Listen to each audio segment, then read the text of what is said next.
Welcome to ई ज्ञान। चलिए आज हम लोग सुपरपोजिशन थ्योरम पर एक एग्जांपल सॉल्व करके देखते हैं। ये देखिए क्वेश्चन क्या दिया हुआ है। क्वेश्चन दिया हुआ है find current in 3 ohm resistor. ये एक हमारा डायग्राम है, सर्किट डायग्राम, जिसमें ये हमारा जो है 3 ओम का रजिस्टर है और हमको इस रजिस्टर में करंट फाइंड करना है। तो जब भी हमको जिस भी रजिस्टर में करंट या वोल्टेज या पावर फाइंड करनी रहती है, हम पहले उसको एक नाम दे देते हैं ताकि आगे चल करके हमको थोड़ी सी आसानी हो क्वेश्चन को सॉल्व करने में। तो ये हमने इसको एक नाम दे दिया ए बी, मतलब हमको फाइंड क्या करना है, करंट फाइंड करना है 3 ओम में, मतलब हमको करंट फाइंड करना है ए बी में, मतलब हम फाइंड करेंगे आई ए बी की वैल्यू। ठीक है, तो ये हम लोग आई ए बी की वैल्यू फाइंड करेंगे। तो जब भी हम सुपरपोजिशन थ्योरम सॉल्व करते हैं तो उसका हमारा जो मेन प्रोसेस होता है वो क्या रहता है कि सुपरपोजिशन थ्योरम में हम सबसे पहले देखते हैं कि हमारे पास नंबर ऑफ सोर्सेज कितने हैं। हमारे इस क्वेश्चन में 3 सोर्सेज हैं, तो इसका मतलब है कि हम लोग इस क्वेश्चन को 3 अलग अलग स्टेप्स में करेंगे। ठीक है, 3 अलग अलग स्टेप्स में करेंगे का क्या मतलब होता है कि हम लोग एक, इसमें से 3 सोर्सेज हैं तो एक बार में सिर्फ एक सोर्स कंसीडर करेंगे। ठीक है, only one source will considered at a time. जब हम लोग सिर्फ एक सोर्स कंसिडर करेंगे तो बाकी सोर्सेस को उसके इंटरनल रेजिस्टेंसेस से रिप्लेस कर देंगे। यदि इंटरनल रेजिस्टेंसेस किसी सोर्स का नहीं दिया रहेगा तो हम क्या करते हैं, हम लोग वोल्टेज जो भी सोर्स रहते हैं उसको शॉर्ट सर्किट करते हैं। ठीक है, और जितने करंट सोर्सेज रहते हैं उसको ओपन सर्किट करते हैं। ठीक है, यदि इंटरनल रेजिस्टेंस गिवन ना हो तो, यदि इंटरनल रेजिस्टेंस गिवन रहते हैं तो इंटरनल रेजिस्टेंस मतलब सोर्स को हटा के इंटरनल रेजिस्टेंस वहां पे लगा देते हैं। हमारे इस क्वेश्चन में हम ये देख रहे हैं कि हमको इंटरनल रेजिस्टेंसेस नहीं दिए हुए हैं, तो इसका मतलब है जब भी हम सिर्फ एक सोर्स मान लो लेते हैं और बचे हुए सोर्सेस को यदि हमको स्विच ऑफ करना है तो हम कैसे करेंगे, हम वोल्टेज सोर्सेस को शॉर्ट किया करेंगे और करंट सोर्सेस को ओपन किया करेंगे। ठीक है, चलिए अपन स्टार्ट करते हैं। तो सबसे पहले हम लोग स्टार्ट करते हैं अपना पहला step, considering only 12 volt voltage source. इसका मतलब है कि हम इन 3 सोर्सेज में से सबसे पहले इस वोल्टेज सोर्स को कंसिडर करेंगे। इन दोनों सोर्सेज को हम उनके इंटरनल रेजिस्टेंस से रिप्लेस करेंगे, मतलब कि क्योंकि इंटरनल रेजिस्टेंस नहीं दिया है तो हम वोल्टेज सोर्स को शॉर्ट करेंगे, करंट सोर्स को ओपन करेंगे। तो ये देखिए यहाँ पर वोल्टेज सोर्स था, उसको अपन ने शॉर्ट कर दिया है।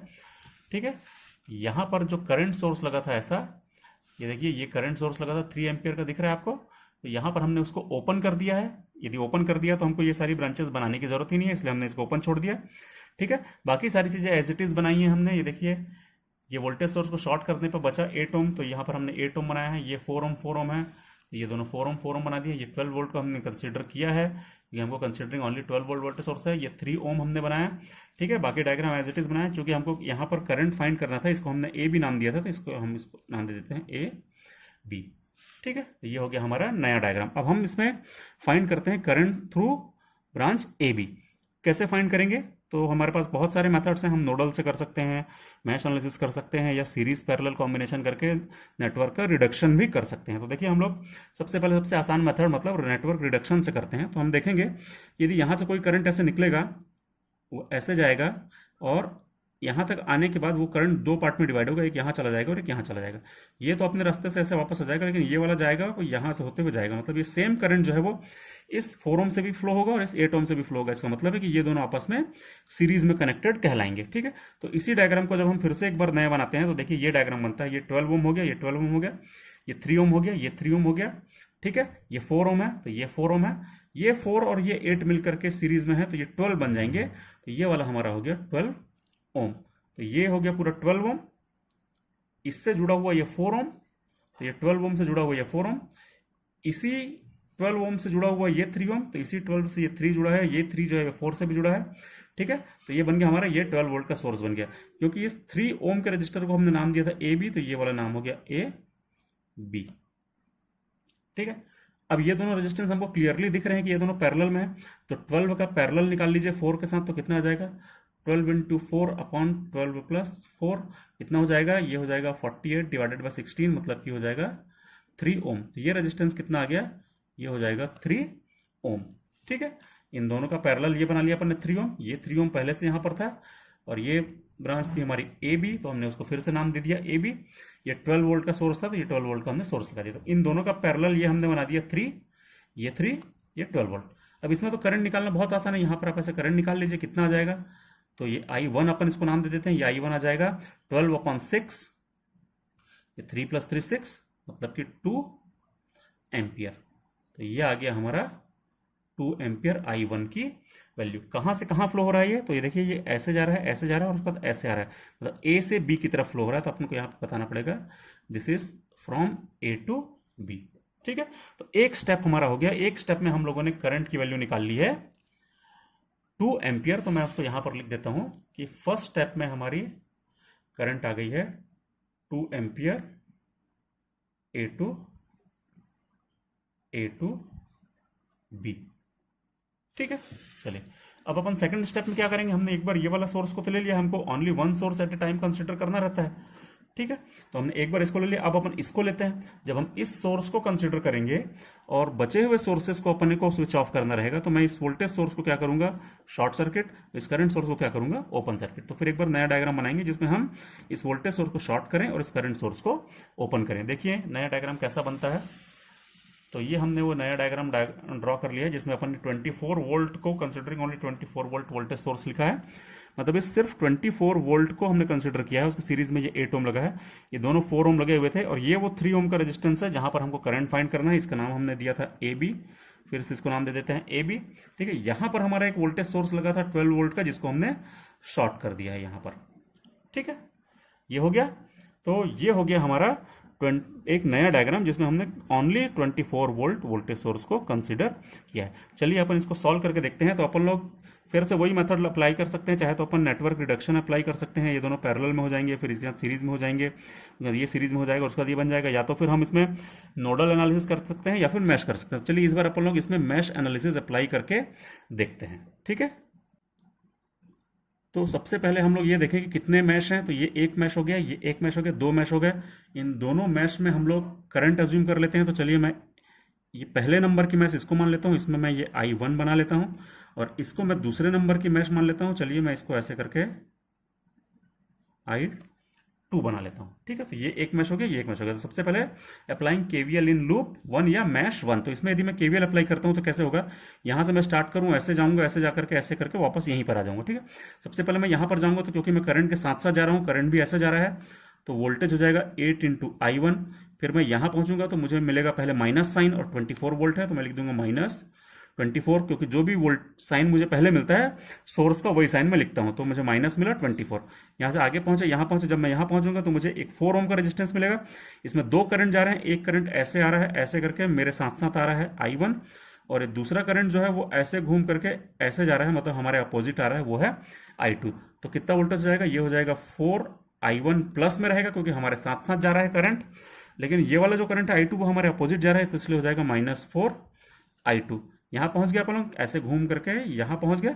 यहाँ से अपन और आगे जाएंगे तो हम I1 जा रहा है इसमें से, हमारे साथ साथ जा रहा है, तो ये हो जाएगा +4I1। और जैसे ही हम अपने स्टार्टिंग पॉइंट में पहुंचे ऐसे घूम करके, तो हो गया 0। ठीक है, एक बार फिर से देख लीजिए, ये हम करंट के साथ साथ जा रहे हैं तो 8I1 -24, यहाँ हम करंट के साथ जा रहे हैं तो +4I1, ये वाला करंट हमारे अपोजिट आ रहा है तो -4I1, यहाँ पहुंच गए।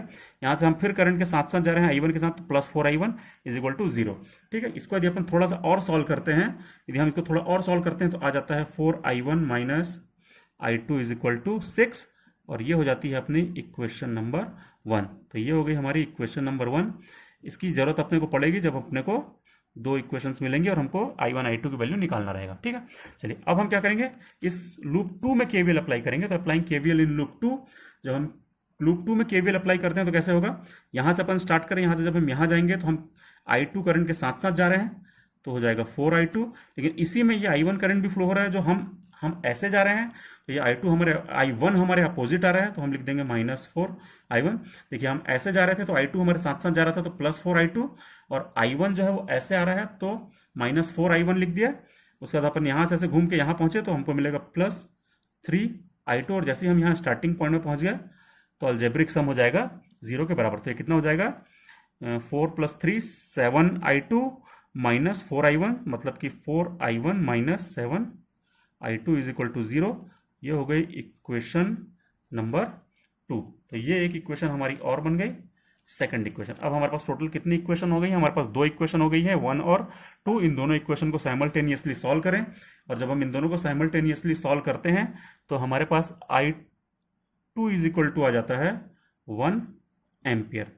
ठीक है, अपन I1 भी निकाल सकते हैं, लेकिन I1 की हमको जरूरत नहीं है, क्योंकि हमारा मेन एम था इस 3 ओम में से करंट निकालना, और इस 3 ओम में से कितना करंट जा रहा है? तो सिर्फ I2 जा रहा है, तो इसलिए हमने I2 कैलकुलेट कर लिया। ठीक है, और ये I2 कैसा जा रहा है? तो ये ऐसे घूम करके ऐसे नीचे से ऊपर जा रहा है। देखिए, ये यहां से ऐसे नीचे से ऊपर जा रहा है, मतलब B से A जा रहा है, तो हमको यहां लिखना पड़ेगा फ्रॉम B टू A।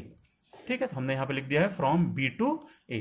तो हमारा सेकंड स्टेप में जब हमने सिर्फ 24 वोल्ट वोल्टेज सोर्स को कंसीडर किया है, तो हमने I2 की वैल्यू निकाल ली है, इस 3 ओम से जाने वाले करंट की वैल्यू निकाल ली है 1 एम्पियर, और उसका आंसर आ रहा है I2 is equal to 1 ampere B to A।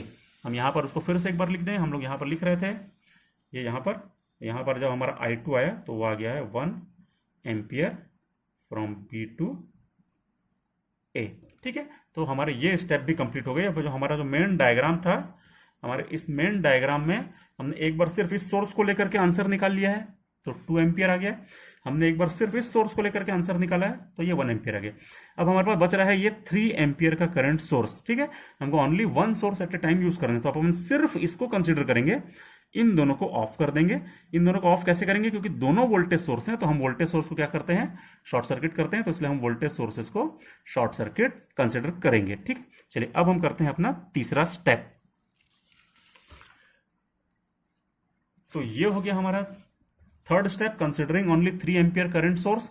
ये है हमारा 3 एम्पियर का करंट सोर्स। ठीक है, ये हो गया हमारा 8 ओम का। यहां पर एक वोल्टेज सोर्स था 24 वोल्ट का, जिसको हमने शॉर्ट कर दिया। ये हमारा है 4 ओम, ये भी है 4 ओम। ये हमको 3 ओम का एक रेजिस्टेंस दिया, जिसमें हमको करंट निकालना था, इसको अपन ने नाम दे दिया था AB। यहां पर एक हमारा 12 वोल्ट का सोर्स था, जिसको अपन ने शॉर्ट कर दिया। ठीक है, तो ये हो गया हमारा एक नया डायग्राम बन गया है। ठीक है, अब हम लोग इसको सॉल्व करते हैं, तो हमारे पास बहुत सारे मेथड्स हैं इसको सॉल्व करने के। हम इसको चाहे तो मैश एनालिसिस से कर सकते हैं, चाहे नोडल से कर सकते हैं, चाहे तो अपन इसको नेटवर्क रिडक्शन से भी सॉल्व कर सकते हैं, स्टार डेल्टा वगैरह कोई भी लगा सकते हैं। चलिए, हमने एक बार नेटवर्क रिडक्शन किया था, एक बार हमने मैश एनालिसिस किया था, इस बार हम लोग करते हैं नोडल एनालिसिस। तो हम क्या अप्लाई कर लें? इस बार अपन अप्लाई करते हैं नोडल एनालिसिस इसको सॉल्व करने के लिए। ठीक है, टोटल इसमें हमको सबसे पहले ये फाइंड करना रहेगा कि कितने नोड्स हैं। तो कितने नोड्स हैं पहले अपन लोग ये देख लें। तो जहां पर भी 2 से ज्यादा ब्रांचेस कनेक्टेड हो उसको अपन नोड बोलते हैं। ये एक नोड है, यहां पर 1 2 3 ब्रांचेस कनेक्टेड है, अपन मान लेते हैं इसको 1 नंबर का नोड मान लेते हैं। ठीक है, और इसका वोल्टेज अपन रिज्यूम कर लेते हैं V1। ठीक है, इसको देखें अपन, तो यहां पर भी देखिए एक ब्रांच, ये 2 ब्रांच है, 3 ब्रांच है। ये वाली ब्रांच से 8 ओम कनेक्टेड है, इससे 3 एम्पियर का सोर्स कनेक्टेड, इससे 4 ओम का एक ब्रांच कनेक्टेड है। तो ये वाला हमारा हो गया सेकंड नोड, इसको अपन 2 मान लेते हैं, और इसके वोल्टेज को अज्यूम कर लेते हैं V2। ठीक है, थर्ड नोड अपन ढूंढे कहां पर है? तो ये वाला पॉइंट और ये वाला पॉइंट देखिए सेम पोटेंशियल पे है, क्योंकि इस दोनों पॉइंट्स के बीच में कोई भी एलिमेंट कनेक्टेड नहीं है। जब किसी भी 2 पॉइंट के बीच में कोई एलिमेंट कनेक्टेड नहीं रहता है, वो यदि डायरेक्टली एक दूसरे से कनेक्टेड रहते हैं, तो हम ये बोलते हैं कि ना तो इस पूरी ब्रांच में कोई वोल्टेज राइज हो रहा है, ना इस पूरी ब्रांच में कोई वोल्टेज ड्रॉप हो रहा है। मतलब इस पॉइंट का वोल्टेज और इस पॉइंट का जो वोल्टेज है वो सेम रहेंगे। तो इसका मतलब ये वाला पॉइंट भी हो जाएगा पॉइंट बी। इन दोनों पॉइंट को अपन सेम नाम भी दे सकते हैं, और इन दोनों के वोल्टेज को सेम मान भी सकते हैं। तो इस प्रकार से ये दोनों हमारा मिलके हो गया पूरा एक नोड। ठीक है, इस नोड से कितनी ब्रांचेस जुड़ी हैं? तो देखिए, इस नोड से ये वाली ब्रांच जुड़ी है, ये वाली ब्रांच भी जुड़ी है, और इसी नोड से ये वाली ब्रांच भी जुड़ी है, और इसी नोड से ये वाली ब्रांच भी जुड़ी है। क्योंकि ये दोनों तो सेम पॉइंट, हम लोग इन दोनों पॉइंट को सेम नोड मान रहे हैं। तो बी नोड से क्या क्या जुड़ा था? 1 2 3 और 4 ब्रांचेस जुड़ी हैं। ठीक है, तो हमारे पास टोटल नोड कितने हो गए? टोटल नोड हो गया हमारे पास 3, 1 2 और नोड नंबर बी। ठीक है, 3 नोड है। यदि नोडल में हमारे पास जितने नोड होते हैं उससे एक कम, मतलब n-1 इक्वेशंस हमारी फॉर्म होती हैं। ठीक है, उससे हम लोग रिक्वायर्ड क्वांटिटी फाइंड करते हैं। तो हमारे n-1 इक्वेशंस फाइंड कब होंगी? जब हम किसी एक नोड को रेफरेंस मानेंगे। तो मान लेते हैं अपन ये वाला नोड क्या है? रेफरेंस है, और रेफरेंस नोड का वोल्टेज कितना होता है? तो वो होता है 0। ये भी हमारा हो गया रेफरेंस, और इसका वोल्टेज कितना हो जाएगा? 0। ठीक है, क्योंकि ये सारा सेम पॉइंट है। चलिए हम लोग नोडल एनालिसिस यहां पर अप्लाई करके देखते हैं। नोडल का जो बेस होता है वो रहता है I = V/R, मतलब potential difference divided by resistance is equal to होता है करंट। ठीक है। और नोडल के मैंने इसके पहले भी कई वीडियोस रिलीज किए हैं, आप लोग उसको भी कंसीडर कर सकते हैं, एक बार देख सकते हैं, रेफर करेंगे तो आपको नोडल और अच्छे से समझ में आ जाएगा। अपन यहाँ पर नोडल से इस क्वेश्चन को सॉल्व करने की कोशिश करते हैं। नोडल जब हम अप्लाई करते हैं तो हमारा सबसे पहला एम रहता है कि हम नोड से करंट्स की डायरेक्शन को मार्क करें। तो मैंने ये तीनों को आउटगोइंग मार्क कर लिया। तीनों को आउटगोइंग मार्क करने से ये होगा कि जब हम यहाँ पर केसीएल अप्लाई करेंगे तो केसीएल में क्या होता है कि summation of all the outgoing current is equal to zero, या summation of all outgoing current is equal to incoming current होता है। इनकमिंग करंट कोई है ही नहीं, इसलिए summation of all outgoing current is equal to हो जाएगा जीरो हो जाएगा। ठीक है, चलिए तो हम लोग कैसे निकालें। सबसे पहले अपन इस ब्रांच का करंट निकालते हैं। इसका वोल्टेज कितना है, वो है V1। इसका वोल्टेज कितना है, जीरो। तो V1 minus zero divided by 4, V1 minus zero divided by 4, ये वाला करंट हो जाएगा। इस फॉर्मूले से voltage difference divided by resistance, तो वोल्टेज का डिफरेंस क्या होगा, इसका वोल्टेज V1, इसका वोल्टेज जीरो, तो डिफरेंस हो जाएगा V1 minus zero divided by ये रेजिस्टेंस 4, प्लस जब हम इस ब्रांच का निकालते हैं नीचे, ए बी ब्रांच का नीचे वाले, ठीक है, 3 ओम से, तो कैसे निकलेगा, वो हो जाएगा V1 minus zero divided by 3, क्योंकि इसका वोल्टेज है V1, इसका वोल्टेज है जीरो, तो डिफरेंस हो गया V1 minus zero divided by resistance 3 है, ये हो गया 3, प्लस इस ब्रांच का यदि हम लोग वोल्टेज निकालने की कोशिश करें तो कैसे निकलेगा, इस ब्रांच का वोल्टेज निकलेगा V1 माइनस V2, ठीक है। पोटेंशियल डिफरेंस कैसे निकलेगा, इसका वोल्टेज है V1, इसका वोल्टेज है V2, तो डिफरेंस हो जाएगा V1 माइनस V2, तो V1 minus V2 divided by इस पूरे ब्रांच का रेजिस्टेंस कितना है, 4 ओम, ये हो गया 4, ठीक है। टोटल कितने करंट्स हैं, तो यहां से देखिए एक करंट, दो करंट, तीन करंट है, तो ये एक करंट हो गया, ये दूसरा करंट हो गया, तीसरा करंट हो गया, तीनों का समेशन हो जाएगा 0। इसको थोड़ा सा सिंप्लीफाई करिए, जब अपन इसको थोड़ा सिंप्लीफाई करेंगे तो ये आता है 10V1 minus 3V2 is equal to 0। इसका मतलब है V1 is equal to 3V2 bye 10। ये हो गई हमारी एक इक्वेशन, ठीक है। ये हमारी एक इक्वेशन बन गई, पहली इक्वेशन नोडल की। हमको टोटल n-1 मतलब 2 इक्वेशन बनानी है। तो दूसरी इक्वेशन कहां बनेगी, देखिए हमने यहां पर केसीएल अप्लाई कर लिया, अब अपन यहां केसीएल अप्लाई करते हैं। तो हमने लिखा है अप्लाइंग केसीएल एट नोड 2। जब हम नोड 2 पे केसीएल अप्लाई करेंगे तो कैसे होगा, यहां पर भी हमको 3 करंट मार्क करने पड़ेंगे। तो एक करंट ये हो गया, एक करंट ये हो गया, ये ऐसा, और एक करंट ये हो गया। 3 करंट हमने मार्क कर लिए। सबसे पहले इस करंट को निकालें तो हो जाएगा V2 minus V1 divided by 4, क्योंकि पोटेंशियल डिफरेंस निकालना है ये वाले। इस हिसाब से डिफरेंस क्या होगा, V2 minus V1 divided by 4। तो अपन लिख लेते हैं यहां पर V2 minus V1 divided by 4, plus ये वाला यदि अपने को करंट निकालना हो तो कैसे निकालेंगे, तो V2 माइनस इसका वोल्टेज है 0, तो मतलब V2 माइनस 0 डिवाइडेड बाय 8। तो अपन कर देंगे V2 माइनस 0 डिवाइडेड बाय 8। अगर तीसरा करंट ये वाला है, तो ये करंट जो है ये ऐसे जा रहा है, नीचे से ऊपर की तरफ जा रहा है, मतलब ये नोड की तरफ इनकमिंग है, और इनकमिंग करंट को हम मानते हैं नेगेटिव, और वैल्यू कितनी होगी, तो 3 एम्पियर, क्योंकि जो करंट सोर्स की वैल्यू होती है वही ब्रांच करंट की भी वैल्यू होती है, ठीक है। नोड के वोल्टेज पर वो डिपेंड नहीं करता है। तो इस ब्रांच का करंट है 3 एम्पियर टुवर्ड्स द नोड, तो यहां पर अपन लिखेंगे -3। तीनों करंट हो गए तो इज इक्वल टू 0 कर दीजिए। इसको थोड़ा सा सॉल्व करके देख लिया, थोड़ा सिंप्लीफाई करिए। जब हम इसको थोड़ा सिंप्लीफाई करते हैं तो आ जाता है 2V1 minus 3V2 is equal to -24। तो ये बन जाती है हमारी एक इक्वेशन, और ये हो जाती है इक्वेशन नंबर 2। अब देखिए यहां पर V1 is equal to 3V2 bye 10 आया था, यहां पर पुट कर दीजिए 3V2 बाय 10 V1 की जगह पर, तो V2 आ जाएगा। इसको थोड़ा सा सॉल्व करेंगे तो V2 इज इक्वल टू आता है 10 वोल्ट। उस V2 की वैल्यू को यहां पे पुट कर दीजिए तो 10 10 कैंसिल होगा, तो V1 आ जाएगा 3 वोल्ट। तो ये हो गए हमारे V1 और V2 आ गए, ठीक है।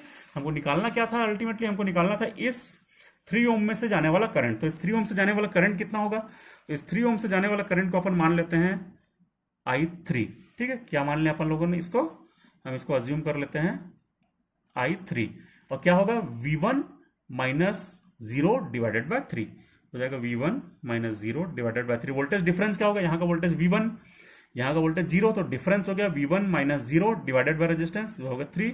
V1 की वैल्यू कितनी आई है हमारी, V1 की वैल्यू आई है 3 वोल्ट, तो पुट कर दीजिए यहाँ पर,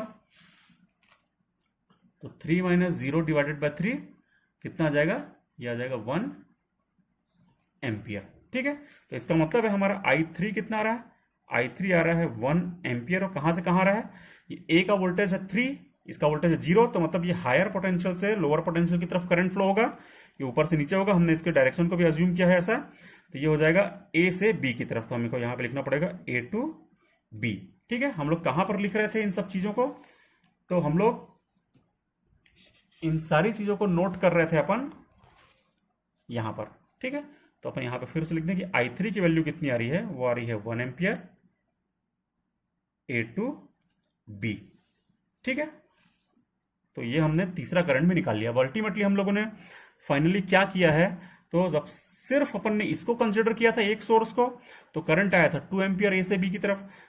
जब हमने सिर्फ इसको कंसिडर किया तो करंट आया I2 is equal to 1 ampere B से ए की तरफ। जब हमने सिर्फ इसको कंसिडर किया तो करंट आया है 1 एम्पियर ए टू बी की तरफ। मतलब हमने इन तीनों सोर्सेस को अकेले अकेले कंसिडर किया, इंडिविजुअल कंसिडर किया, तो हमारे ये तीनों करंट्स आ गए हैं। टोटल करंट कैसे निकलता है, तो टोटल करंट निकलता है सारे करंट्स का अलजेब्रिक सम करने से। जो भी ये तीनों करंट आए, इन तीनों का यदि अपन अलजेब्रिक सम कर दें तो हमारा टोटल करंट 3 ओम रेजिस्टेंस से आ जाएगा, जिसको हमने नाम दिया था IAB। IAB निकालना है तो अलजेब्रिक सम करिए। ए से बी की तरफ पहले सोर्स का करंट कितना था, तो 2 एम्पियर। ठीक है, फिर दूसरे सोर्स का करंट कितना था, तो 1 एम्पियर है, लेकिन बी से ए है, तो यदि बी से ए 1 एम्पियर है तो ए से बी वो -1 एम्पियर हो जाएगा। ठीक है, यदि हम उसी को बी से ए पर 1 था, तो ए से बी यदि हम निकालेंगे तो उसका रिवर्स हो जाएगा -1 एम्पियर, तो हमको यहां पे रखना पड़ेगा -1।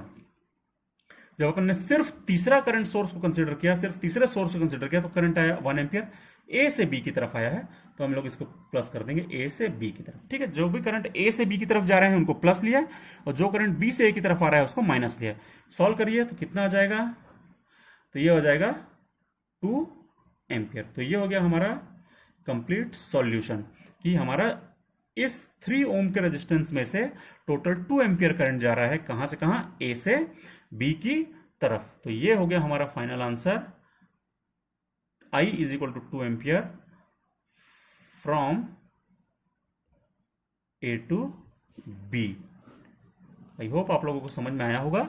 ये बहुत सिंपल से क्वेश्चन हैं, थोड़ा सा लंबा बस हो रहा है, लेकिन क्वेश्चन बहुत आसान है। Thank you.